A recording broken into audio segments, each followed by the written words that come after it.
আমরা সবাই জানি তারেক রহমান লন্ডন থেকে বাংলাদেশে এসে ভারতের সিকিউরিটি নিয়ে, ভারতের নিরাপত্তায়, ভারতের কথায়। তারেক রহমান মালয়েশিয়া যাওয়া ধরছে, মালয়েশিয়া থেকে উনি চায়না যাবে। ভারত কি করছে জানেন?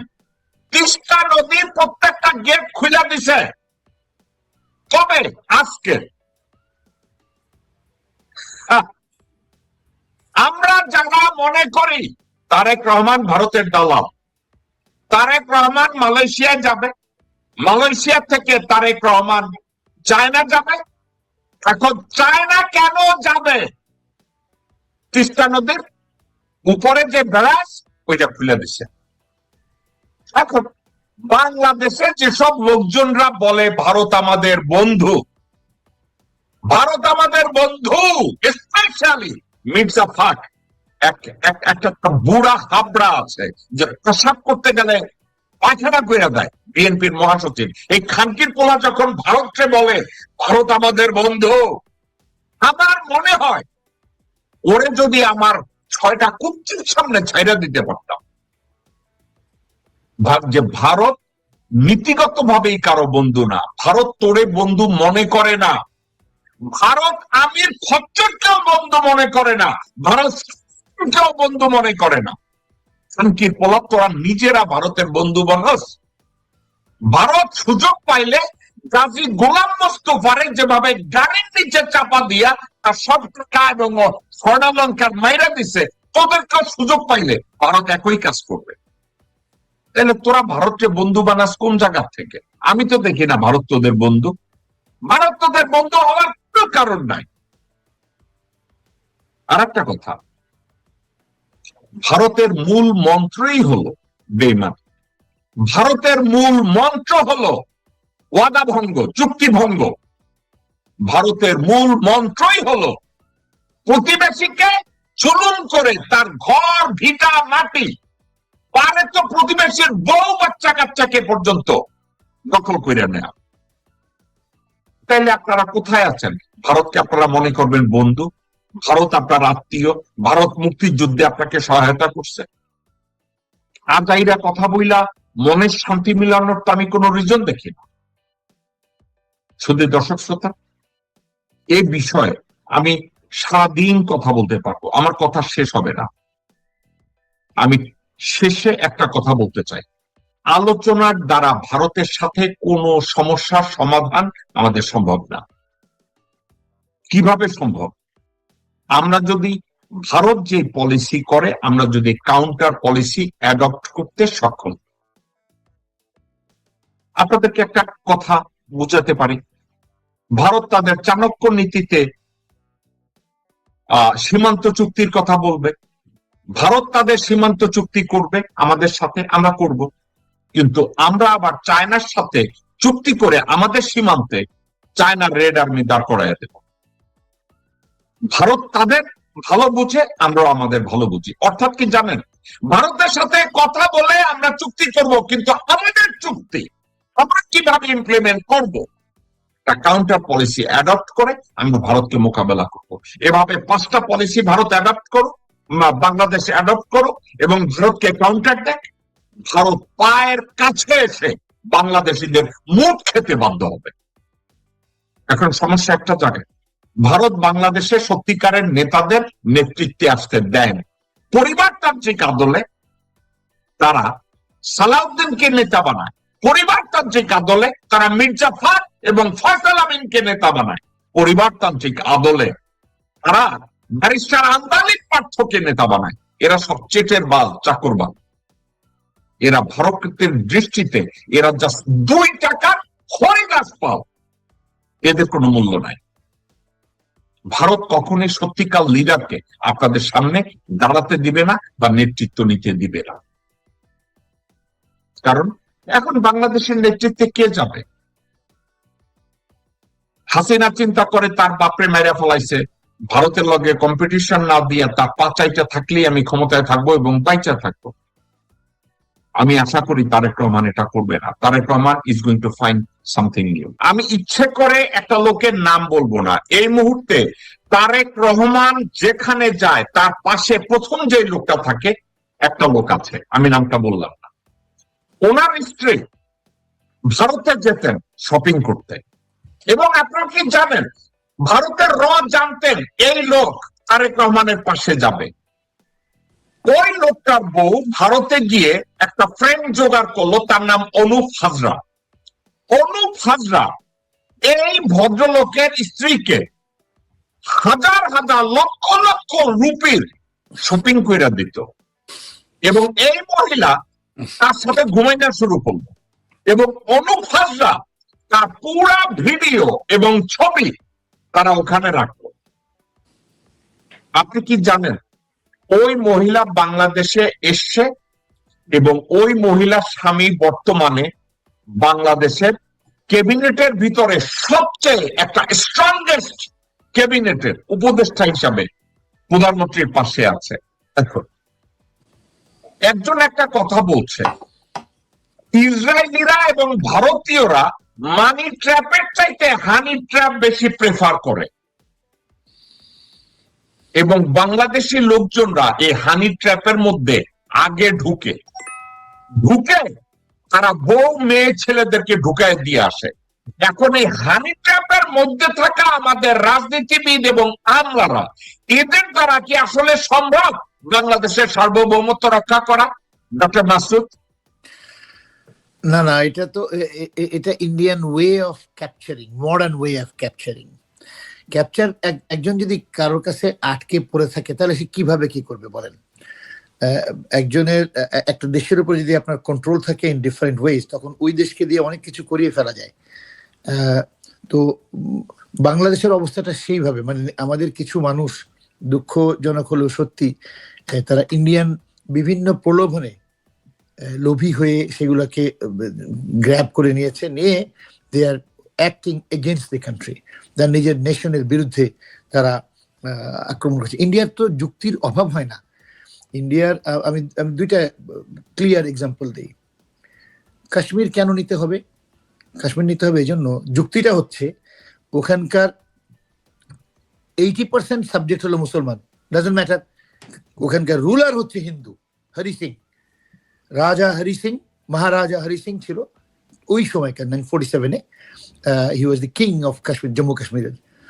11 বছর বেঁচে ছিল আপনার স্বাধীনতার 47 থেকে 61 পর্যন্ত বেঁচে ছিল, 58 ছিল, পরে মারা যায় আর কি। ঠিক, এনিওয়ে, দিস জেন্টলম্যান যেহেতু হিন্দু, আমাদের রাজত্বের যে কর্তা ব্যক্তি যেহেতু হিন্দু, এটা আমাদের সাথে আসতে হবে, এটা হলো যুক্তি। যতই পাবলিক মুসলমান হোক না কেন, যেহেতু কিং ইজ হিন্দু, এটা আমাদের সাথে আসতে হবে। এটা আবার উল্টা in case of Junagadh.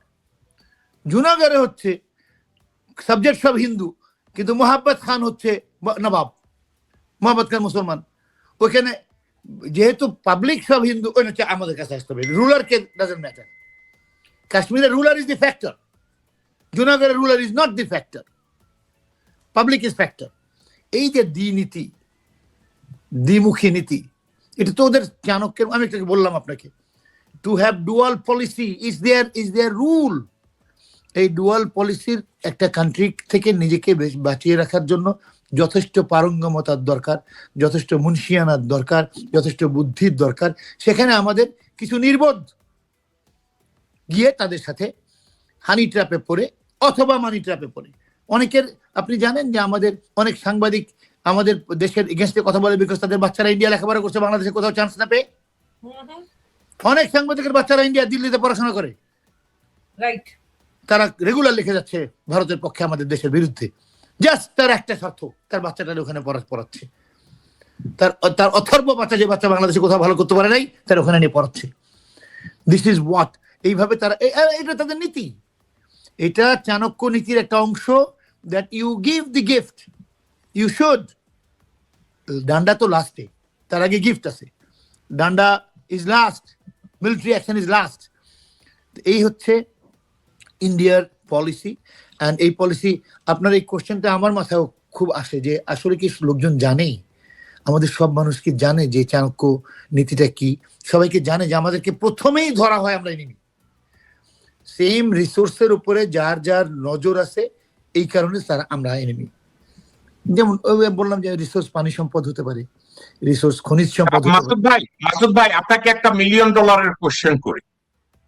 1971-এ Bharat আমাদেরকে সাহায্য করেছে, আমাদের শরণার্থীদেরকে আশ্রয় দিয়েছে। আমি তো দেখি এটাও ছিল চাণক্য নীতির মধ্যে ইনক্লুডেড। তাইলে আমরা এটাকে এত মহত্ব করে দেখি কেন, যে ভারতের এটা মহত্ব, আমাদেরকে আশ্রয় দিয়েছে, আমাদেরকে ট্রেনিং দিয়েছে, আমাদেরকে অস্ত্র দিয়েছে, আমরা এটাকে এই মহত্ব হিসাবে দেখি কেন তাইলে? আমার এটা এটা আপনি যেমন মিলিয়ন ডলারের কোশ্চেন করলেন, আমি মিলিয়ন ডলারের আনসার দিতে পারবো না। আমার আনসারটা অনেক সস্তা দামের হবে আর কি মনে হয়। একটা হচ্ছে যে আমরা তখন অলরেডি বৈরী রিলেশন উইথ পাকিস্তান, আমাদের একটা আশ্রয় দরকার, আমাদের একটা ফ্রেন্ড দরকার, আমাদের যুদ্ধের সাহায্য দরকার, আমাদের দাঁড়ানোর জন্য কিছু অবলম্বন দরকার। ওই অবলম্বন হিসাবে আর ইন্ডিয়ার দরকার হচ্ছে পাকিস্তানকে ভাঙা, যে প্রায় নিয়ে আসছে ভাঙতে। এবং এই শরণার্থী দিয়েও তাদের অনেক লাভ হয়েছে, লাভ হয়নি তা না। এই 1 কোটি শরণার্থী ছিল, they got lot of money from the whole world. এটা একটা বিজনেসও ছিল কিছুটা, অফকোর্স একটা কষ্টের ব্যাপার ছিল তাদের জন্য, কিন্তু আবার ব্যবসাও ছিল, তারা ব্যবসাও করে নিছে এটা দিয়ে। তো সব দিক থেকে দেখে ইন্ডিয়ার জন্য to to to help us was the rule. যার জন্য আমাদের সারল্য এবং প্রয়োজন, দুইটা কারণে আমরা ডিপলি ঢুকতে পারি না যে ইন্ডিয়া কি চাচ্ছে। আচ্ছা মাসুদ ভাই, আপনি আমার একটু কথাটাকে একটু ইলেবোরেট করেন ফিলোসফিক্যালি। আপনার অ্যান্সারটা সস্তা না, তার অ্যান্সারটা প্র্যাকটিক্যাল, রিয়ালিস্টিক পয়েন্ট অফ ভিউতে আপনি অ্যান্সার করছেন। আজকে আমি একটা কথা জিজ্ঞাসা করি, বাংলাদেশে আপনি বা আমি যাদের একটু সচ্ছলতা আছে 4টা ডাল ভাত খাওয়ার, ওই ব্যক্তি কখনো একটা কোকের বোতল আর বিরিয়ানির একটা প্যাকেট আর 500 টাকার একটা নোট নিয়ে ভোট দিবে না কাউকে। আসলে কি দিবে? মানে একটা যে কোনো মানুষ একটু সচেতন, টাকা পয়সা আছে, 4টা ডাল ভাত খেতে পারে, ওই ব্যক্তি কি একটা কোক আর 1 প্যাকেট বিরিয়ানি আর 500 টাকা বা 1000 টাকার জন্য ভোট কেন্দ্রে গিয়ে ভোট দিবে কাউকে? আমার মনে হয় না আর কি। ওকে, you answered the right, you answered the right question in a right manner. এখন আপনাকে আমি জিজ্ঞাসা করি, মানুষ যখন বিপদে পড়ে, বিপদটা কয়েক রকম হতে পারে। এই যে বিএনপি বা আওয়ামী লীগ এরা যখন লক্ষ লক্ষ লোক মিটিং এ হাজির করে, এর 4 ভাগের 3 ভাগই তো ফেক। এর 4 ভাগের 3 ভাগ ফেক মাসুদ ভাই, আপনি অস্বীকার করতে পারবেন না। আওয়ামী লীগ করুক বা বিএনপি করুক, ইভেন অন্য পার্টিও করুক।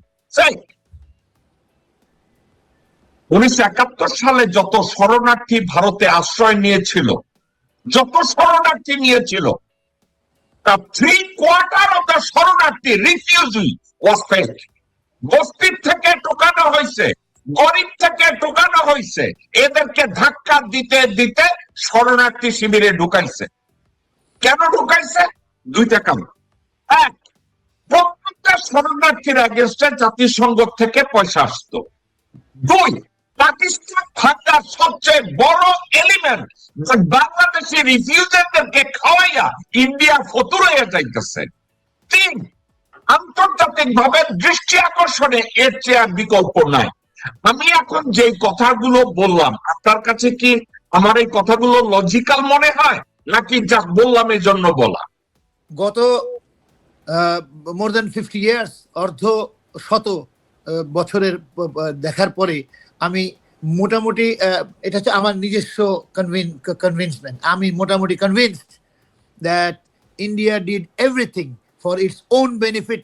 আমরা সাইড ওয়াইড কিছু বেনিফিট পাইছি, আমরা কোলাটারাল বেনিফিট, মেইন বেনিফিট ছিল ইন্ডিয়ার। আর সহজ ছিল কি, শরণার্থীর নাম্বার বাড়ানো সহজ ছিল, এই জন্য হিন্দুদের দিয়ে ভোট দিচ্ছে, তো সুবিধা নাই। তো ওখানকার লোকদেরকে বলা হচ্ছে তোমরা যাও, কিছু পয়সা করি পাবা, চলে যাও। দ্যাট ওয়াজ দেয়ার। আমি এখন ক্লিয়ারলি এটা বিলিভ করি যে মাচ অফ দি শরণার্থী ওয়াজ নট ফ্রম বাংলাদেশ থেকে ছিল না। আমরা যেমন দেখছি বাংলাদেশ যখন ফেরত আসে, তখন শরণার্থীরা ফিরে আসতেছে তা না, 30 বছর মানে 20 বছর আগে যারা চলে গেছে পাকিস্তান হওয়ার পর তারা ফেরত আসতেছে। মাসুদ ভাই, আপনি কি এটা জানেন? আপনার কথার মধ্যে আমি একটা শব্দ ঢুকাই দেই, আপনি এবং মীরা আলোচনায় পছন্দ করবেন। সিকিমে যখন হিন্দুদের ঢুকানো হইলো, আপনারা কি জানেন ওই হিন্দু শরণার্থীরা ইন্ডিয়ান ছিল না, তারা ছিল নেপালের শরণার্থী। নেপাল থেকে তাদেরকে সিকিমে নিয়ে ঢুকানো হয়েছে। তাইলে বাংলাদেশি শরণার্থী 71 সালে যাদেরকে বলা হচ্ছে তার 3/4 of the refugee they are not Bangladeshi. বিভিন্ন অঞ্চল থেকে ওকিন্নি ফকিন্নি ভাসমান কিছু লোকজনদেরকে ওখানে নিয়ে ঢোকানো হয়েছে। বাংলাদেশি শরণার্থী ছিল, কয়েক হাজার শরণার্থী ওখানে ছিল। ওখানে একটা কথা বলি ভাই, রাস্তায় বাংলাদেশে কোনো বস্তিতে গিয়ে আজকের এই মুহূর্তে কেউ যদি ঢাকায় বা বিভিন্ন জায়গায় ভাসমান লোকজনদেরকে বলে যে অমুক জায়গায় গেলে তোমাদের একটা থাকার ব্যবস্থা হবে, খাওয়ার ব্যবস্থা হবে, চিকিৎসার ব্যবস্থা হবে, তোমাদেরকে কিছু টাকা দেওয়া হবে, 1 কোটি লোককে এক জায়গায় জড়ো করে ফেলাইতে পারবো? এখন আমার কথাটা হচ্ছে এই যে 1971 সালের শরণার্থী এবং ভারত আমাদের প্রতি দয়া দেখাইছে, আপনার কাছে এই টোটাল ব্যাপারটা তার কাছে কি মনে হয় মাসুদ ভাই? এই এই এই শরণার্থীর ব্যাপারে যেটা বললেন যে লোক জোগাড় করা, আমরা তো মানুষ জোগাড় করা তো আমি আমার চোখের সামনে দেখতেছি। উপর থেকে বলা হয় অমুক দিন অমুক, একটা সিম্পল একটা ইয়ে দিই, রিয়ালিস্টিক একটা, অমুক এমপি এয়ারপোর্টে আসতেছে, তারপরে মানে একটা মফস্বল শহরে যাচ্ছে, ধরেন যশোরে যাচ্ছে, খুলনার থেকে যারা আসবা তারা এতগুলা লোক আনতে হবে, সাতক্ষীরার থেকে যারা আসবা তারা এতগুলা লোক আনতে হবে, এবং এর জন্য যে পয়সা করে সেটাও দেওয়া হবে। তারা খাবে, তাদের কনভেন্স ভাড়া আছে, তাদেরকে কিছু পয়সা এক্সট্রা দিতে হবে। সাধারণ গরিব লোক, বেকার লোক, তাদেরকে এইটা বলে কোনো এক বস্তিতে যায় যে আপনারা কতগুলো লোক আসেন, ওই লোকাল যারা লিডার যারা, তারা এগুলোকে জোগাড় করে নিয়ে ট্রাক একটা এরকম নিয়ে নেয়, ট্রাক ভাড়া করে নিয়ে চলে আসলো আর কি। Most of the people even don't know যে কার পক্ষে কি স্লোগান দিচ্ছে, কেন দিচ্ছে। I have seen myself same people যাদের ভাড়া আবার বিকাল 4টার পরের থেকে আবার অন্য জায়গায় ভাড়া আছে, তারা একটু আগে একজনের জিন্দাবাদ জিন্দাবাদ বলছে, একটু পরে 4টার পরে ওই সেম পিপল ঘুরে গিয়ে আর একজনের জিন্দাবাদ জিন্দাবাদ করতেছে, স্লোগান খালি চেঞ্জ হয়, এখন থেকে এটা বলবা। I have seen it myself, আমি নিজে দেখেছি ছাত্র অবস্থায়, যেটা এই কায়দা তো আমরা জানি। আরেকটা শুনবেন আপনি, মুক্তিযোদ্ধাদের বলা হতো প্রতি মুক্তিযোদ্ধা তোমরা নিয়ে আসবা, এক একজন মুক্তিযোদ্ধার এগেনস্টে তখন 1000 টাকা করে দেওয়া হইতো। এখন আপনাকে একটা মজার কথা বলি, গামসা সিদ্দিকী আছে না বীর উত্তম, গামসা সিদ্দিকী, বীর উত্তম, কাদের সিদ্দিকী, সে ওই ফজা, অ্যাডভোকেট ফজা এরা সহ মুক্তিযোদ্ধা ওইখানে গেল, যাইয়া মুক্তিযোদ্ধা আনছে। তো গামসা সিদ্দিকীরা জিজ্ঞাসা করছে যে তুমি কত মুক্তিযোদ্ধা নিয়ে আসছো? এই গামসা সিদ্দিকী বলছে আমি 1 লাখ মুক্তিযোদ্ধা আনছি। হ্যাঁ, যে বীর উত্তম দিছে ওই 1 লক্ষ নাম্বারের উপরে কইছে আমি 1 লক্ষ মুক্তিযোদ্ধা আনছি। এখন একটা মজার কথা, পরবর্তীতে এটা নিয়ে একটা ইনভেস্টিগেশন করা শুরু করছিল শফিউল্লাহ, ওরে যখন বিরুদ্ধে দিবে তারা হিসাব করে দেখছে যে গামসা সিদ্দিকী এই কথাটা বলছে খালি ওই 1 লক্ষ মুক্তিযোদ্ধার ভাতা আনার জন্য। আসলে গামসা সিদ্দিকীর আন্ডারে ওইখানে মুক্তিযুদ্ধ ছিল 900, সেখানে সে বানাইছে 900 বানাইছে 1 লক্ষ। এখন কথাটা হইতেছে মুক্তি এই যে শরণার্থী যা বানাইছে, আর বাংলাদেশের যেসব লোকজনরা বলে ভারত আমাদের উপকার করছে, ভারত আমাদেরকে থাকার টাকা দিছে, খাওয়ার টাকা দিছে। আচ্ছা মাসুদ ভাই, আমার বলতে লজ্জা লাগে, সত্যিকার অর্থে আমাকে যদি কেউ আশ্রয় দেয় আমি ওটা রিকগনাইজ করবো, ষড়যন্ত্র তৈরি করা হয়েছে ব্যক্তিগত ভাবে এটাকে আন্ডারমাইন করার জন্য। এরপরে এই লোকটা নির্লজ্জের মতো জনসম্মুখে বলে ভারত আমাদেরকে আশ্রয় দিয়েছে। মানে আপনার কাছে কি এ ধরনের অ্যাডমিশন আপনার কাছে কি সম্মানজনক মনে হয় নাকি স্যার ইডিওসি মনে হয়? এতে তো কোনো সম্মান থাকতেই পারে না, এটা একটা নিজেকে ডিগ্রেড করার একটা রাস্তা আর কি। এতে কিসের সম্মান আছে? খামাখা বললে তো হবে না। ভারত প্রথম থেকেই আমাদের স্বাধীনতা যদি সাহায্যই করবা তাহলে সন্দেহ কেন? ফার্স্টেই সন্দেহ হলো যে এই মুক্তিযুদ্ধের দ্বারা যদি বাংলাদেশ স্বাধীন হয়ে যায় তাহলে পরে আমাদের নিয়ন্ত্রণ এর উপরে থাকবে না। আপনারা কি কেউ কোশ্চেন করছেন why Maulana Bhasani was arrested? আমাদের কেউ করে না, কিন্তু করা উচিত ছিল। ইদানিং কিছু লোকজন ভাষানির নাম কইতে কইতে থুতস্কর করে ফেলায়, কিন্তু ভাষানিকে ভারত কেন গ্রেফতার করছে এটা নিয়ে একবারও কথা বলে না। Because the leadership would have been gone. Awami লীগের বেশিরভাগ নেতৃবৃন্দই তারা আরাম আয়েসে থিয়েটার রোডে ছিল এবং অন্যান্য জায়গায়ও যেত, আমি ওগুলো বলতে চাচ্ছি না।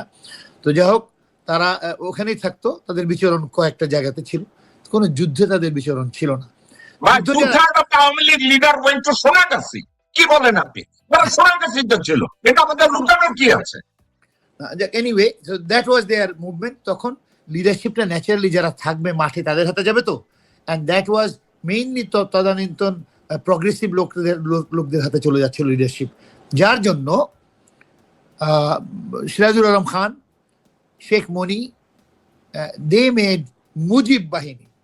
আপনি কখনো দেখছেন কোন মুক্তিযুদ্ধে পৃথিবীর কোথাও কোনো ফ্রিডম ফাইটিং এ দুই ধরনের ফাইটার তৈরি হয়েছে?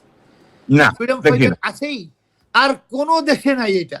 শুধু বাংলাদেশের ক্ষেত্রে দেরাদুনে নিয়ে ট্রেনিং দেওয়া হলো মুজিব বাহিনীকে। ওয়াই মুজিব বাহিনী? যে এইটা আমাদেরকে কন্ট্রোল করে, এবং বহু মুজিব বাহিনীর লোক বহু মুক্তিযোদ্ধাকে মেরে ফেলছে ডিউরিং দি ওয়ার। তখন ও স্বাধীন হয়নি। ভাই তোফায়েল আহমেদ মুজিব বাহিনী, ফজা মুজিব বাহিনী, সিরাজুল আলম খান মুজিব বাহিনী, এসব খানকির ছেলেরা। এবং এদের যে কথাবার্তা, এদের কোনো ধারণা নেই, ব্যাখ্যা দিতে পারে না। আমি পার্সোনালি